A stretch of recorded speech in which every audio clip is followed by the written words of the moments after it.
She even said, yes, it sounds like you do display a number of traits of autism.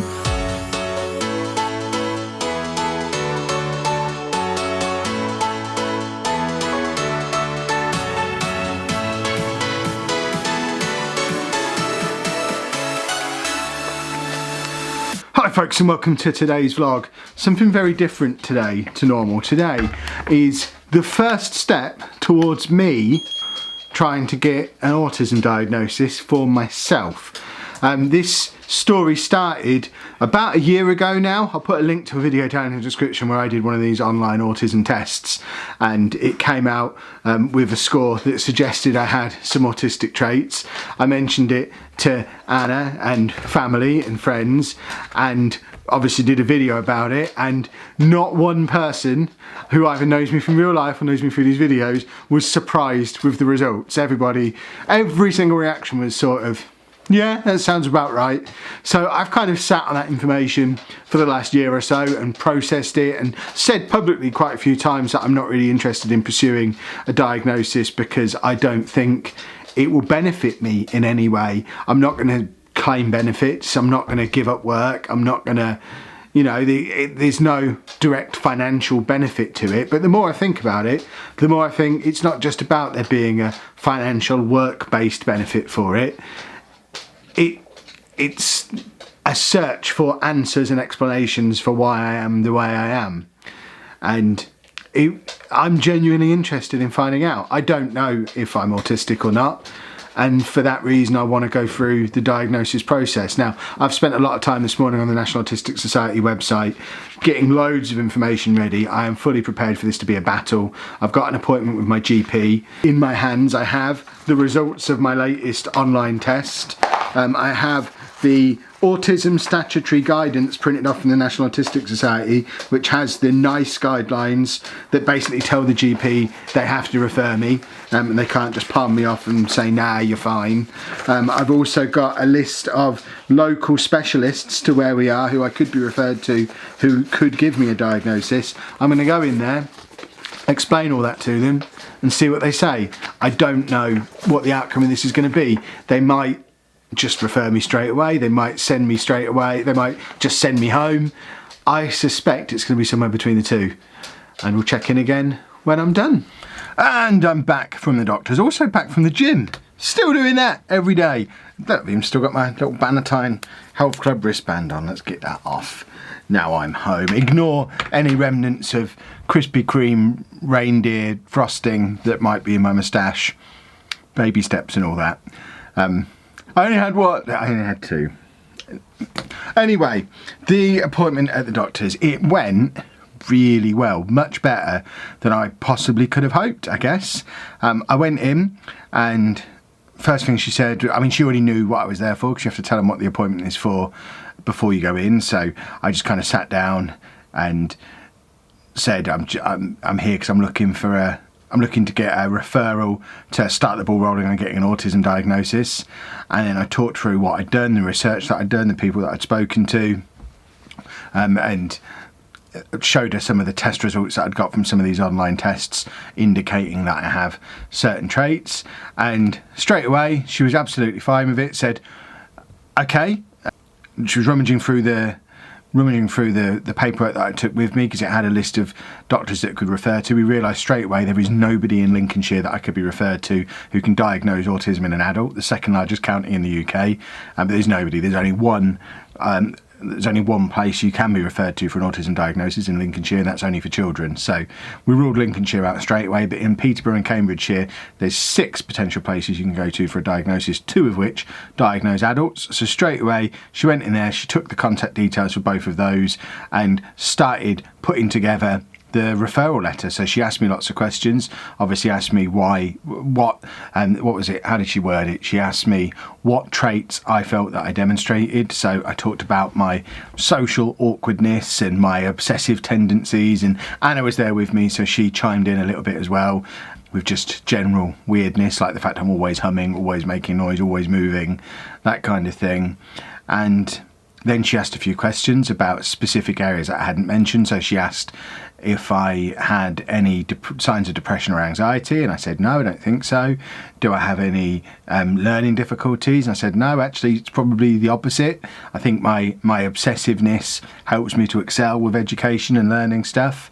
And it was quite a long chat. We were in there probably a good 10-15 minutes, and it was left really well. She's making the referral. She said I should get a letter through from the next step within the next 3 to 4 weeks, and she said if I don't get a letter through in the next 3 to 4 weeks, to chase them up, because as far as she's concerned, she even said, yes, it sounds like you do display a number of traits of autism. I'm happy to refer you. You should hear back within a month or so. So they're taking it seriously, which is good. They're making the referral, which is good. And now I guess the waiting process begins. I'm not under any illusions this is going to be a quick process. She even mentioned that herself, how it could take a while. I said, yeah, I've heard stories of it taking 2 or 3 years. She didn't confirm it would be that long, but she did say it's going to be a while. So there's not likely to be lots of really quick developments on this. But finally, at the age of 36, I have taken the first step towards exploring a diagnosis. I still don't, obviously nobody at this stage knows whether or not I am autistic, but there's certainly some traits there, but they could just as easily be traits of other things. We talked about my job history, my employment history, about how I've never had a job for more than 2 years, and I've changed careers dramatically several times in my life, going from banking to starting my own business to becoming a student, to becoming a teacher, to writing books, to doing YouTube. Every couple of years I completely change course dramatically in my career.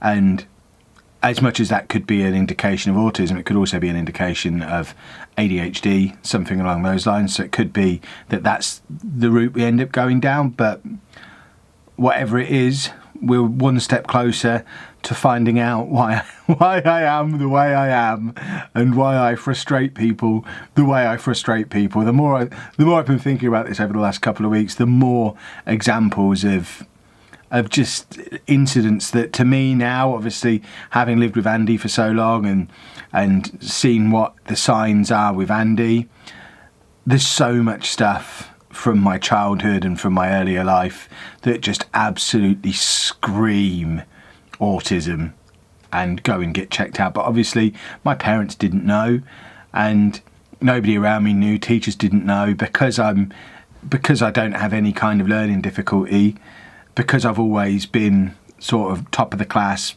intelligent, seeming that I'm not struggling. It's never been a cause for concern with anybody, and I've learnt to hide certain things over here. Like she asked about, two of the things she asked about were empathy, and I'm like, I don't really. She said, do you display empathy? And I'm like, and Anna went, no, he doesn't. And just straight away, no, he absolutely doesn't. And talked about how I was next to useless when Anna's mum was in hospital in the summer, because I just don't really know how to do stuff like that. But we also talked about how I can speak to people, and how I find it much more comfortable to stand up in front of a room of 200 or 300 people, or a class of students, or a camera, and I can talk really fluently and comfortably and confidently when I'm doing this. But those of you who've met me face to face will know that it's really quite difficult to keep a conversation going with me. I'm good at broadcasting the information I want to broadcast. I'm really not very good at receiving information, and having conversations and small talk is an absolute nightmare for me. And it was really encouraging to speak. I've said a lot of quite critical things about doctors locally to us in recent years because of how rubbish some of them have been at times. But this is a doctor I'd never seen before. She clearly knew what she was talking about. She was really helpful, really supportive, asked the right questions, and I came out of it feeling really positive that, yeah, we've made a good step towards something that probably needs to happen. Like I've said before, I think I might have even said it earlier in this video, when I did those tests earlier in the year, late last year, and as I've talked to more and more people about, you know what, I think I might have some autistic traits myself, I've still not come across a single person who's gone, nah, you haven't.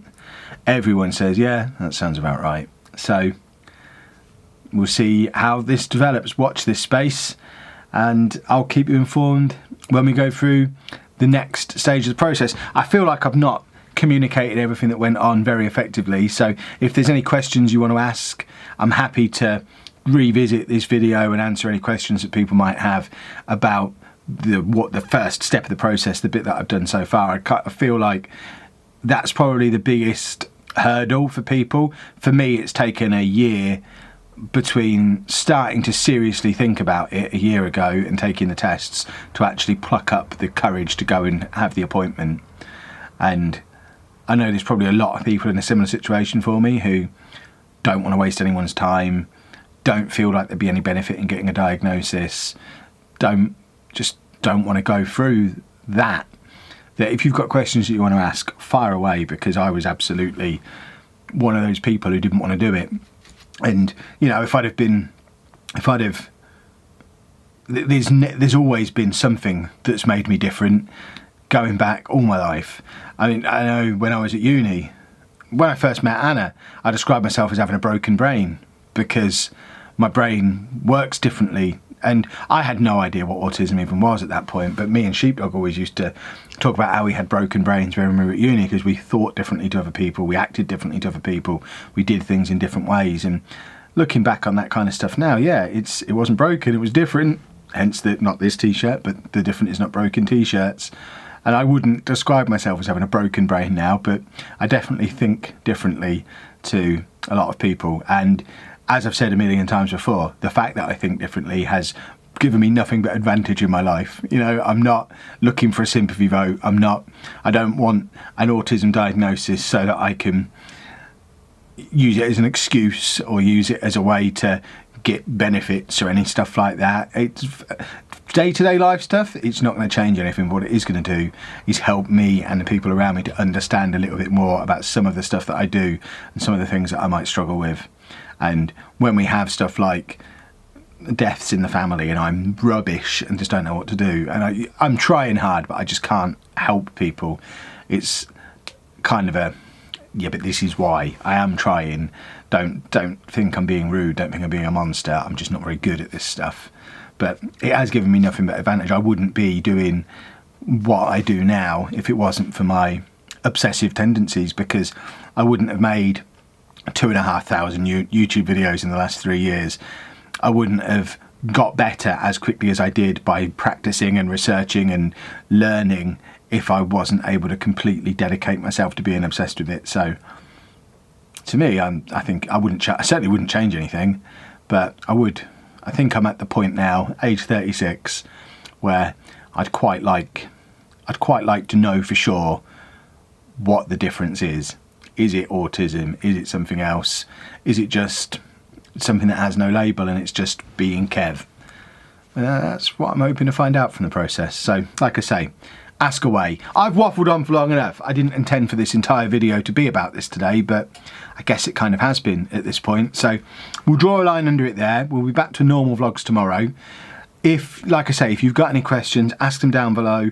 At some point over the next week or two, I'll happily do a Q&A on this specific topic based on questions from the comments today. If you've not got any questions, obviously don't ask them and I won't do that video. But if we get any more than like half a dozen questions that I think will make a decent video, we'll revisit this and get a little playlist set up and hopefully become a resource that people can turn to if they want to start the process of getting a diagnosis as an adult, is someone who's going through it. So hopefully it can end up being a beneficial thing too. But if you have enjoyed this, please make sure you leave a nice big thumbs up on there for us. Subscribe to the channel for more daily vlogs. And thank you very much for watching.